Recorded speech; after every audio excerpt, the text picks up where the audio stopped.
বললেন, তোমরা বাহিরে অবস্থান করো, আমি ভিতরে তাদের কথাটা শুনি। এদিক দিয়া তাদের যে লোক ফিটিং করা,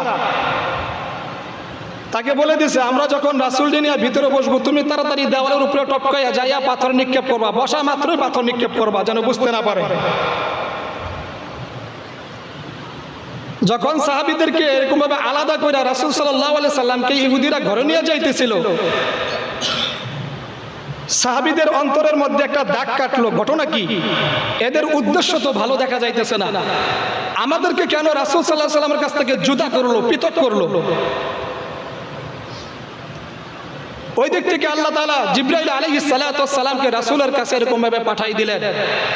জিবরাইল আয়েশা বলতেছে, ইয়া রাসূলুল্লাহ, ইয়া হাবিবাল্লাহ, আপনি এখানে একান্তে একাকী বসবেন না, এদের উদ্দেশ্য খুব খারাপ, আপনাকে তারা হত্যার পরিকল্পনা করছে। আপনি যখন ঘরে একাকী বসবেন, আর ওই পিছন দিক থেকে এরকম ভাবে তাদেরই এক লোক, ইহুদিদেরই এক লোক পাথর নিক্ষেপ করে আপনাকে হত্যার পরিকল্পনা করছে, আপনি এখানে বসবেন না, আপনি এখান থেকে দ্রুত চলে যান। খবরটা কে জানাইছে ভাই? জিবরাইল আলাইহিস সালাতু ওয়াস সালাম।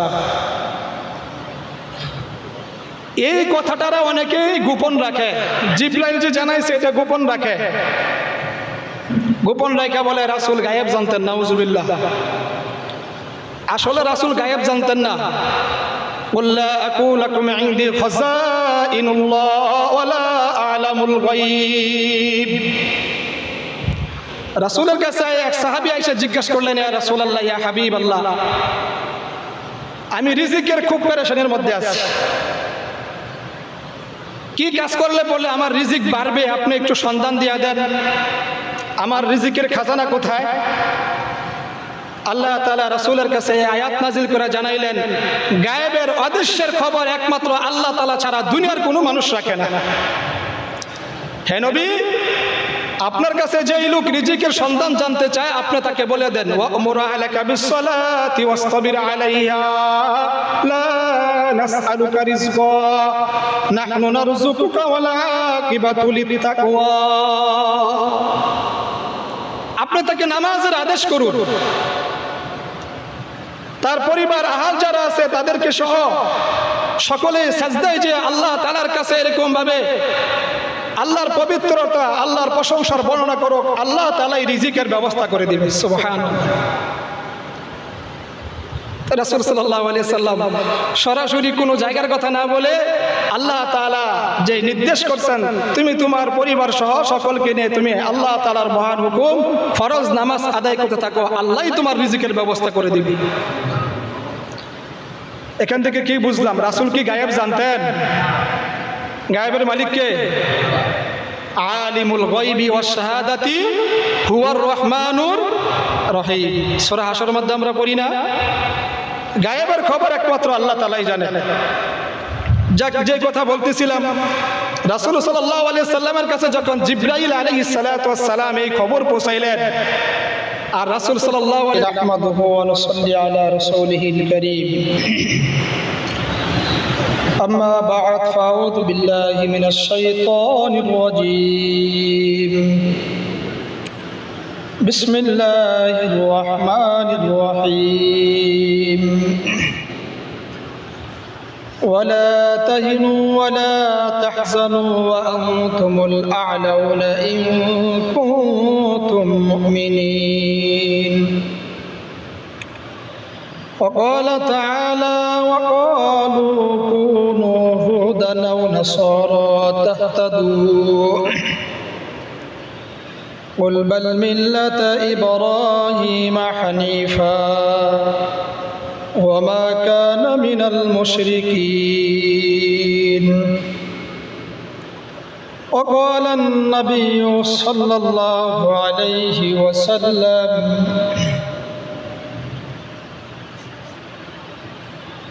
إياكم الحسد فإن الحسد يأكل الحسنات كما تأكل النار الحطب. وقال تعالى إن الله وملائكته يصلون على النبي يا أيها الذين آمنوا صلوا عليه وسلموا تسليما নবীজির মুহাব্বত দরুদ শরীফ পড়ি اللهم صل على محمد وعلى آل محمد كما صليت على إبراهيم وعلى آل إبراهيم إنك حميد مجيد জবান খুলে اللهم بارك على محمد وعلى آل محمد كما باركت على إبراهيم وعلى آل إبراهيم إنك حميد مجيد صدق الله العظيم وصدق رسوله النبي الكريم ونحن على ذلك من الشاهدين والشاكرين والحمد لله رب العالمين سبحانك لا علم لنا إلا ما علمتنا إنك أنت العليم الحكيم الحمد لله মহান আল্লাহ তাআলার দরবারে লাখো কোটি শুকরিয়া যে মহান রব্বুল আলামিন আমাদেরকে পবিত্র শুক্রবার জুমার নামাজের দিন আল্লাহ রব্বুল আলামিন মুসলমানের ঘর থেকে বাছাই করে মোহাব্বত করে ভালোবাসে আল্লাহ পাকের ঘরে আসার বসার জুমার নামাজ আদায় করার তৌফিক দান করেছেন। এজন্য মালিকের দরবারে শুকরিয়া আদায় করে বলি আলহামদুলিল্লাহ। সম্মানিত প্রিয় মুসল্লি ভাইরা,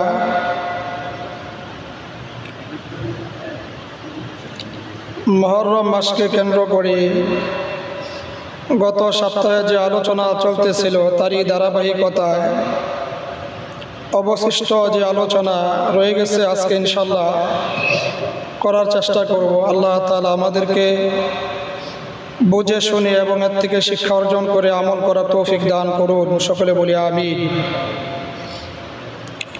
গত সপ্তাহে আমরা বলতেছিলাম যে আল্লাহর রাসূল সাল্লাল্লাহু আলাইহি সাল্লামের কাছে হযরত হাসান এবং হুসাইন রাদিয়াল্লাহু তাআলা আনহু তারা যায় ঈদের দিনের পোশাক চাইছিলেন। আপনাদের স্মরণ আছে কিনা আমি জানি না। ঈদের দিনের পোশাক চাইছিলেন। এর আগে বলা হয়েছিল যে আল্লাহর রাসূল সাল্লাল্লাহু আলাইহি সাল্লাম যখন দুনিয়ায় ছিলেন তখন তো আল্লাহর রাসূল সাল্লাল্লাহু আলাইহি সাল্লাম খলিফার দায়িত্ব তিনি এরকমভাবে আদায় করছেন। এর পরবর্তীতে হযরত আবু বকর সিদ্দিক রাদিয়াল্লাহু তাআলা আনহু খলিফা নিযুক্ত হয়। তারপরে হযরত ওমর রাদিয়াল্লাহু তাআলা আনহু, তারপরে খলিফা মুসলিম রাষ্ট্রের খলিফা নিযুক্ত হয় হযরত উসমান গনি রাদিয়াল্লাহু তাআলা আনহু। আজকে কিছু গুরুত্বপূর্ণ কথা বলা হবে এবং কিছু ব্যক্তির নাম আসবে, কিছু জায়গার নাম আসবে। আপনারা যদি মনোযোগ সহকারে শুনেন তাহলে বুঝতে পারবেন। আমি এগুলা কিতাব থেকে নোট করে রাখছি, এজন্য খুব মনোযোগ দিয়ে শুনতে হবে, আলোচনা বুঝতে হলে। আজকে আবু বকর এবং ওমর রাদিয়াল্লাহু তাআলা আনহু আল্লাহর রাসূল সাল্লাল্লাহু আলাইহি সাল্লামের একান্ত কাছের মানুষ ছিলেন। রাসূল সাল্লাল্লাহু আলাইহি সাল্লাম বিদায় নেওয়ার পরে যখন ওনারা এরকমভাবে মুসলিম রাষ্ট্রের খলিফা নিযুক্ত হলেন এবং দায়িত্ব তারা আদায় করলেন, খুব ভালোই চলছে। ইসলামের ব্যাপক প্রচার প্রসার ঘটছে। কিন্তু হযরত উসমান গনি রাদিয়াল্লাহু তাআলা আনহু এর আমলে ইসলামের ব্যাপক প্রচার প্রসার এত বৃদ্ধি পেয়েছে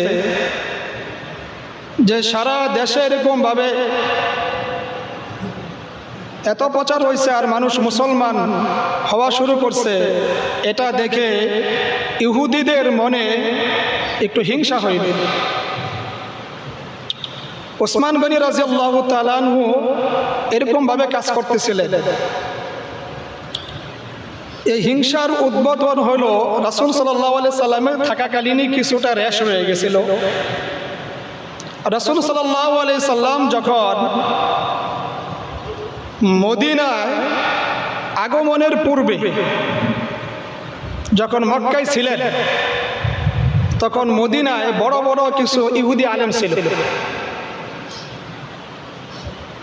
তো রাসূল সাল্লাল্লাহু আলাইহি সাল্লাম যখন মক্কা থেকে হিজরত করে মদিনায় গেলেন, মদিনায় যাওয়ার পরে দেখলেন যে ইহুদিদের বড় বড় আলেম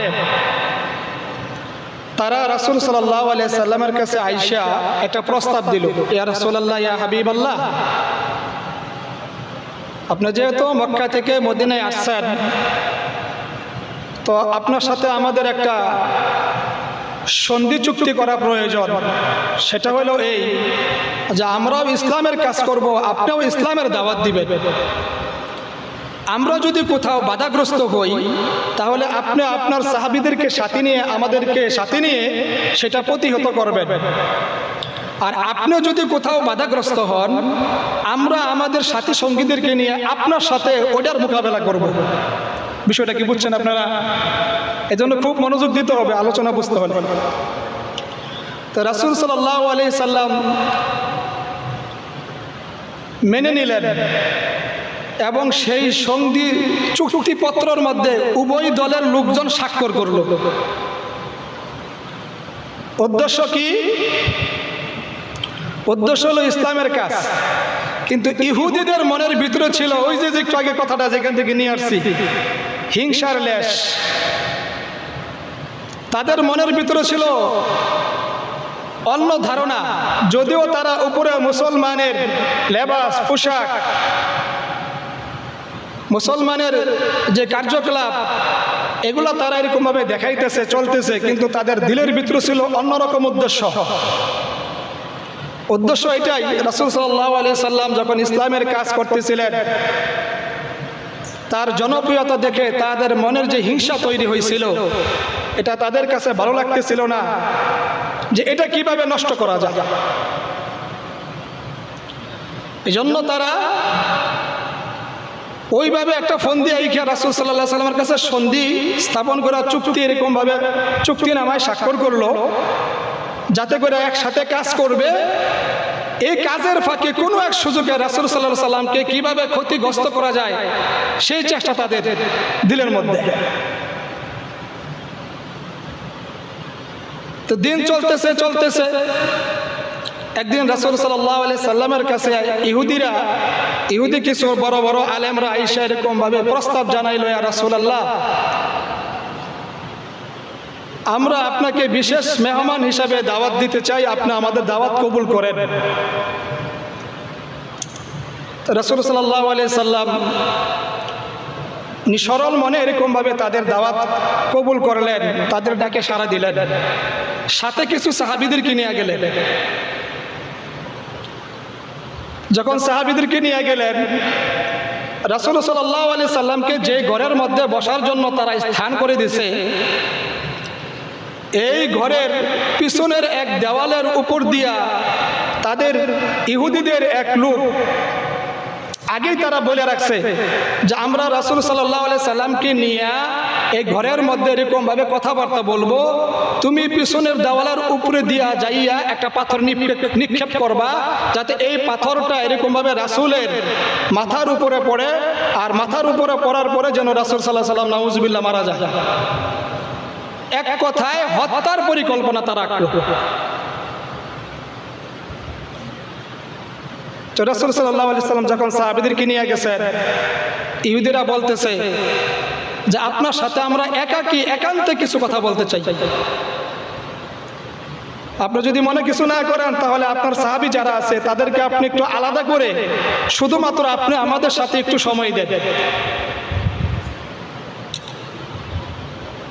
তো যখন রাসূল সাল্লাল্লাহু আলাইহি সাল্লাম সাহাবীদেরকে বললেন তোমরা বাইরে অবস্থান করো, আমি ভিতরে তাদের কথাটা শুনি। এই দিক দিয়ে তাদের যে লোক ফিটিং করা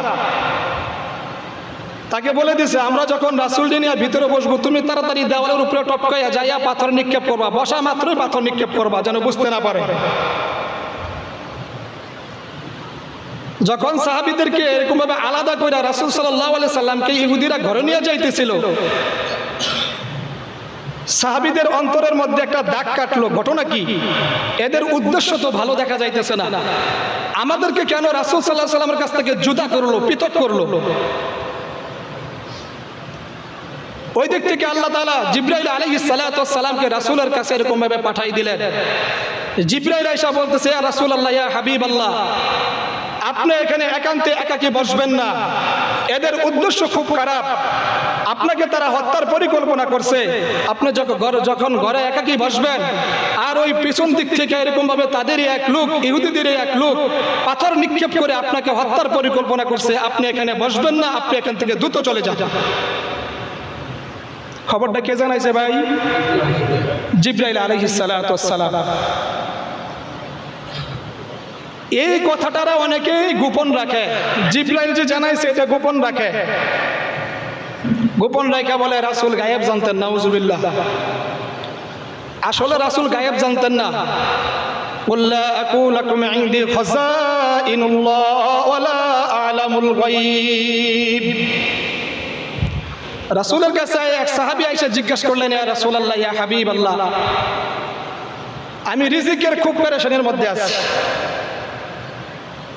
কি কাজ করলে বলে আমার রিজিক বাড়বে, আপনি একটু সন্ধান দিয়ে দেন, আমার রিজিকের খাজানা কোথায়? আল্লাহ তাআলা রাসূলের কাছে আয়াত নাজিল করে জানাইলেন গায়েবের অদৃশ্যের খবর একমাত্র আল্লাহ তাআলা ছাড়া দুনিয়ার কোনো মানুষ রাখে না। হে নবী, আপনার কাছে যে লোক রিজিকের সন্ধান জানতে চায় আপনি তাকে বলে দেন ওয়া'মুর আহলাকা বিস-সালাতি ওয়াসতাবির আলাইহা লা নাসআলুকা রিজকা নাহনু নারযুকুকা ওয়াল আকিবাতু লিত-তাকওয়া। আপনি তাকে নামাজের আদেশ করুন, তার পরিবার আহাল যারা আছে তাদেরকে সহ সকলে সাজদায় যে আল্লাহ তাআলার কাছে এরকম ভাবে আল্লাহর পবিত্রতা, আল্লাহর প্রশংসার বর্ণনা করো, আল্লাহ তাআলাই রিজিকের ব্যবস্থা করে দিবে। সুবহানাল্লাহ।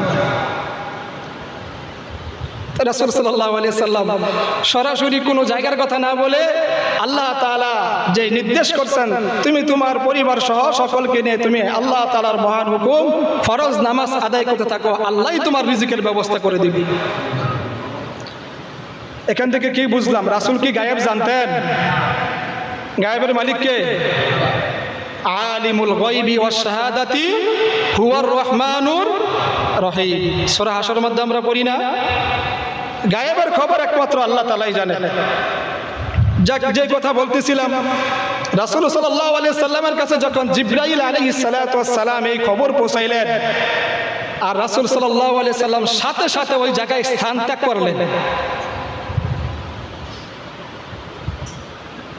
স্থান ত্যাগ করার পরে রাসূল সাল্লাল্লাহু আলাইহি সাল্লাম এরকম ভাবে ইহুদিদেরকে মদিনা থেকে বের করে দেয়।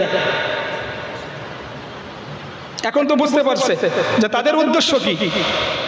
মদিনা থেকে বের করে দেওয়ার পর এই ইহুদিরা এবং আরো যারা ইহুদিদের সাথে যারা ছিল তারা সকলে এরকম ভাবে চলে যায়। কোন কোন riwayতের মধ্যে আসছে যে তারা এরকম ভাবে কুফায় চলে যায়।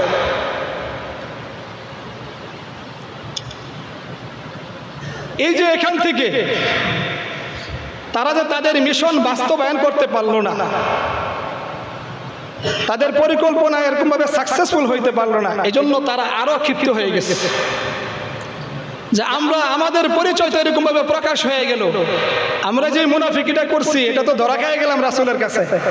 তাদের খুব জিদ আরো বেড়ে গেছে। তো যাই হোক, এখানের থেকে তাদের একটা জিদের মনের ভিতরে এরকম ভাবে থেকে যায়। কিন্তু রাসূল সাল্লাল্লাহু আলাইহি সাল্লাম চলে যাওয়ার পর আবু বকর, উমর, অনেক লম্বা কথা, কিন্তু উসমান গনি রাদিয়াল্লাহু তাআলা আনহু যখন রাষ্ট্রের শাসনকর্তা এবং খলিফা নিযুক্ত দায়িত্ব পালন করেন, তখন ইসলামের কাজ এরকম ভাবে করতেছেন। এক পর্যায়ে দেখা গেছে যে এরকম ভাবে ইসলামের প্রচার প্রসার দেশে তো এরকম ভাবে হয়েছে, আন্তর্জাতিক ভাবে এরকম ভাবে সারা দুনিয়ার মধ্যে ইসলামের প্রচার প্রসার করছে। ইয়েমেনে একজন লোক বসবাস করত, নামটা আপনারা মনে রাখবেন। ইয়েমেনে একজন লোক বসবাস করত, তার নাম হলো আব্দুল্লাহ ইবনে সাবা। উনি চিন্তা করলো যে দিন দিন তো এরকম ভাবে দেখা যায় ইসলামের প্রচার প্রসার বাড়তেই আছে, এটা দেখে তার মনের মধ্যে হিংসা তৈরি হইল, এটা কিভাবে নষ্ট করা যায়। এটাকে এরকম ভাবে নষ্ট করার জন্য সে এরকম ভাবে মুসলমানের লেবাস ধরে খুব বড় বুজুর্গ হিসাবে নিজেকে পরিচয় দিয়ে মুসলমানের সাথে ইবাদত বন্দেগী সে করতে শুরু করলো। পিছনের ইতিহাস একটু মনে রাখেন যে ওইখান থেকে কেমনে কি হয়েছে। তো আব্দুল্লাহ ইবনে সাবা এরকম ভাবে উসমান গনি রাদিয়াল্লাহু তাআলা আনহু মুসলিম রাষ্ট্রের খলিফা কাজ করতেছেন, আর আব্দুল্লাহ ইবনে সাবা তার দিলের মধ্যে চিন্তা চেতনা আসলো, শয়তান তার দিলের মধ্যে এরকম ভাবে কুমন্ত্রণা সৃষ্টি করলো যে এদের ঐক্য একমত কিভাবে নষ্ট করা যায়। এই জন্য সে ইসলামের যে কাজগুলা এগুলা দীর্ঘদিন যাবত করতেছে। মুসলমানের কাছে তার পুরা পরিচয় প্রকাশ হয়েছে যে একজন বড় আল্লাহওয়ালা ব্যক্তি। এক পর্যায়ে উসমান গনি রাদিয়াল্লাহু তাআলার কাছে যায়া বলতেছে, এই আব্দুল্লাহ ইবনে সাবা যায়া বলতেছে, ইয়া আমিরুল মুমিনিন, আপনি আমাকে যদি অমুক রাষ্ট্রের গভর্নর বানায় পাঠাইতেন। এখানে 6টা রাষ্ট্রের 6টা দেশের ইতিহাস আছে। একটা হলো আপনার ইয়েমেন, আরেকটা হলো কুফা, মদিনা, শাম, মিশর, আরেকটা হলো বসরা। উসমান গনি রাদিয়াল্লাহু তাআলা আনহু দেখলেন যে ইনি আসলে গভর্নরের উপযুক্ত ব্যক্তি না। একজন গভর্নর হইতে গেলে তার যে যোগ্যতা থাকা প্রয়োজন, তার যে জ্ঞান থাকা প্রয়োজন, এটা তার এরকম ভাবে নাই তার ভিতরে। এই জন্য উসমান গনি রাদিয়াল্লাহু তাআলা আনহু তাকে বললেন যে না, আমি তোমাকে এই দায়িত্ব দিতে পারবো না, এটার উপযুক্ত তুমি না। এই কথাটা আব্দুল্লাহ ইবনে সাবার দিলের মধ্যে দাগ কাটলো, লজ্জা পাইল, হিংসা আরো বাড়ল। উসমান গনি রাদিয়াল্লাহু তাআলা আনহু কিভাবে ইসলামের কাজ করে আমি দেখে নিব। তো উনি এরকম ভাবে গোপনে গোপনে কিছু লোক তার সাথে তৈরি করতে লাগলো যেন উসমানের বিরোধিতা করা যায়। উসমান গনি রাদিয়াল্লাহু তাআলা বিষয়টা টের পাইলেন। টের পাওয়ার পরে তাকে এরকম ভাবে বের করে দিলেন তার রাষ্ট্র থেকে। সে বসরায় গেল, ওখানে যাইও কিছু মুনাফিকি করলেন। ওখানের যে গভর্নর উনিও টের পাইলেন, উনিও ওখান থেকে বের করে দিছে। তারপরে চলে যায় সে কুফায়। কুফায় তার আগে থেকে কিছু লোক ছিল, কিছু বন্ধু বান্ধব ছিল, তাদেরকে সাথে নিয়ে এখন মোটামুটি একটা দল তার হয়েছে। ওখানের যে গভর্নর উনিও বুঝতে পারলেন যে ইসলাম বিদ্বেষী কর্মকাণ্ড সে করতেছে, এই জন্য তারা ওখান থেকে বের করে দিছে। এখন সে শাম দেশে গেছে, ওখানে যাও কিছুদিন সে এরকম ভাবে ইসলাম বিদ্বেষী যে কাজকর্ম এগুলো এরকম ভাবে জানাইলো। এবং উসমান গনি রাদিয়াল্লাহু তাআলার ব্যাপারে 4টা অভিযোগ করছে যে উসমান গনি রাদিয়াল্লাহু তাআলা মুসলিম রাষ্ট্রের শাসনকর্তা, তোমরা কি জানো সে কি কি করতেছে? এক, সে এরকম ভাবে তার যে নিকটস্থ আত্মীয় স্বজন আছে তাদেরকে সে এরকম ভাবে বেশি রাষ্ট্রীয় যে ভাতাগুলো আছে এগুলা দেয়, নাউযুবিল্লাহ। আরেকটা হলো কম বয়সী যুবকদেরকে সে এরকম ভাবে দায়িত্ব দেয় রাষ্ট্রের বিভিন্ন কাজের। আরেকটা হলো সাফান ইবনে হাকামকে এরকম ভাবে মদিনা ঢোকার অনুমতি দিছে। 4 নম্বর যেটা আব্দুল্লাহ ইবনে সাআদকে সে পুরস্কার দিছে। এই কাজগুলা সে ঠিক করে নাই। এরকম 4টা অভিযোগ দিছে। 4টা অভিযোগ দেওয়ার পরে কিছু কিছু লোক আসলে তো এই কাজটা ঠিক হয় নাই, আবার কেউ বুঝলো যে না উসমান গনি রাদিয়াল্লাহু তাআলা এরকম ভাবে রাসূল সাল্লাল্লাহু আলাইহি ওয়াসাল্লাম থাকাকালীন তারপরে কে খলিফা হবে, তারপরে কে খলিফা হবে আগেই বলে গেছেন। অতএব উনি যে কাজ করতেছে এটা রাসূলের এরকম ভাবে নির্দেশনা অনুযায়ী কাজ করতেছে, আমরা এই ব্যাপারে নাক গলাবো না। কথা বুঝতেছে? অনেক লম্বা কাহিনী, ইতিহাস। এটা এরকম ভাবে আল বিদায়া ওয়ান নেহায়া একটা কিতাব আছে, 10 খণ্ডের কিতাব। 10 খণ্ডের মধ্যে 8 নম্বর যে খণ্ডটা, এখানেই 553টা পৃষ্ঠা আছে। এই 8 নম্বর খণ্ডের ভিতরে এরকম ভাবে হাসান এবং হুসাইন রাদিয়াল্লাহু তাআলা কারবালার পুরা ঘটনা আছে এখানে। আপনারা যদি কেউ পড়তে চান তাহলে আল বিদায়া ওয়ান নিহায়া কিতাবের 8 নম্বর খণ্ড থেকে এগুলো দেখতে পারবেন। তো কি জানি বলতেছিলাম, ওসমান গনি রাদিয়াল্লাহু তাআলা এর কথা বলতেছিলাম। তো ওই আব্দুল্লাহ ইবনে সাবা মিশর থাকা অবস্থায় তার কিছু বন্ধু বান্ধব নিয়ে এরকম ভাবে যখন তার কাজগুলো করতেছেন, ওই দেশের গভর্নর এরকম ভাবে বুঝতে পারছে, বোঝার পরে আবার তাকে এরকম ভাবে মদিনায় পাঠিয়ে দেয় যে তুমি আমার দেশ থেকে বের হয়ে যাও। সে মদিনায় আসে। তো মদিনার গভর্নর তো রাষ্ট্রের খলিফা তো এরকম ভাবে ওসমান গনি রাদিয়াল্লাহু তাআলা আয়েশা এবার তার সাথে মোটামুটি কিছু লোক নিয়ে আসে, একটা দল সৃষ্টি করে আয়েশা আবার সেই বিরোধিতা শুরু করে। তো যাই হোক, তার বিরুদ্ধে এরকম ভাবে বলে যে আলী রাদিয়াল্লাহু তাআলা আল্লাহ রাসূল সাল্লাল্লাহু আলাইহি সাল্লামের মেয়ের জামাতা, তো সে থাকা অবস্থায় সে খলিফার দায়িত্ব পালন করে, এটা আসলে যুক্তিসঙ্গত নয়। যদি দেখা যায় এরকম ভাবে খলিফার দায়িত্ব পালন করতে হয়, তা রাসূল সাল্লাল্লাহু আলাইহি সাল্লামের জামাতা যেহেতু জীবিত আছে, তাহলে সে এরকম ভাবে উচ্চ বংশের লোক, সেই তো রাষ্ট্রের দায়িত্ব পালন করতে পারে, সে কেন করবে, উসমান কেন করবে? এরকম বিভিন্ন ধরনের কথাবার্তা বলে একটা বিশৃঙ্খলা সৃষ্টি করে এরকম ভাবে সে ইসলাম বিদ্বেষী কর্মকাণ্ড যখন চালাইতে থাকে, ওসমান গনি রাদিয়াল্লাহু তাআলা ইতিমধ্যে এরকম ভাবে শাহাদাত বরণ করেন। এখানে লম্বা একটা ঘটনা আছে, তাকে শাহাদাত বরণ কিভাবে করানো হয়। ওসমান গনি রাদিয়াল্লাহু তাআলা একটা ঘরের মধ্যে বসে এরকম ভাবে কোরআন তেলাওয়াত করতেছেন। ছাত্র ভাইরা যারা আছো, 1 নম্বর পারার 20 নম্বর পৃষ্ঠায় মাঝখানে একটা আয়াত আছে, সিবগাতাল্লাহ ওয়া মান আহসানু মিনাল্লাহি সিবগাতাও ওয়া নাহনু লাহু আবিদুন। এই আয়াত পর্যন্ত যখন ওসমান গনি রাদিয়াল্লাহু তাআলা তেলাওয়াত করলেন, আর উপর দিক থেকে এরকম ভাবে ওসমান গনি রাদিয়াল্লাহু তাআলাকে এরকম ভাবে তরবারি দিয়ে আঘাত করা হয়। আর যখন তরবারি দিয়ে আঘাত করা হয়েছে, তার শরীর থেকে রক্ত বের হয়ে এই সিবগাতাল্লাহ এই আয়াতের উপরে রক্তের ফোঁটা পড়ছে। এইভাবে ওসমান গনি রাদিয়াল্লাহু তাআলা শাহাদাত বরণ করেন। পরবর্তীতে হযরত আলী রাদিয়াল্লাহু তাআলা, এর পরবর্তীতে এরকম ভাবে মুয়াবিয়া রাদিয়াল্লাহু তাআলা, আমি বলছিলাম মুয়াবিয়া রাদিয়াল্লাহু তাআলা এর ছেলের নাম ছিল, বলেন তো আপনারা কি? ইয়াজিদ। মনে আছে আপনাদের? প্রিয় ভাইরা, এই যে পিছন থেকে একটু টানছি, এই জন্য পুরাপুরি সময় শেষ করে এগুলা বলা সম্ভব হয় না। আমি আগেই বলছিলাম যে কারবালার পুরাপুরি ঘটনা বলতে গেলে, পুরা ইতিহাস বলতে গেলে 2-1 জুমায় 2-1 দিনে বইলা শেষ করা যাবে। আজকে এই পর্যন্ত থাক, যদি আগামী সপ্তাহে সুযোগ হয় ইনশাআল্লাহ সামনে বাকিটুকু আলোচনা করার চেষ্টা করব। আল্লাহ তাআলা আমরা যে কথাগুলা শুনলাম, এখান থেকে আমরা কি শিক্ষা অর্জন করলাম? 1, আমাদের দিল থেকে বিশেষ করে যত ধরনের হিংসা বিদ্বেষ আছে, এগুলো আমরা আমাদের দিল থেকে বের করে দিব। আল্লাহ রাসূল হাদিসের মধ্যে বলেন, ইয়াকুমুল হাসাদা, আমি খুতবার মধ্যে এই হাদিস পড়ছি, ইয়াকুমুল হাসাদা ফাইন্নাল হাসাদা ইয়াকুলুল হাসানাত কামা তাকুলুন নারুল হাতাব। আল্লাহ রাসূল বলেন, হে আমার উম্মতেরা, তোমরা হাসাদ হিংসা থেকে নিজেকে বাঁচায়া রাখো, নিজেরে দূরে রাখো।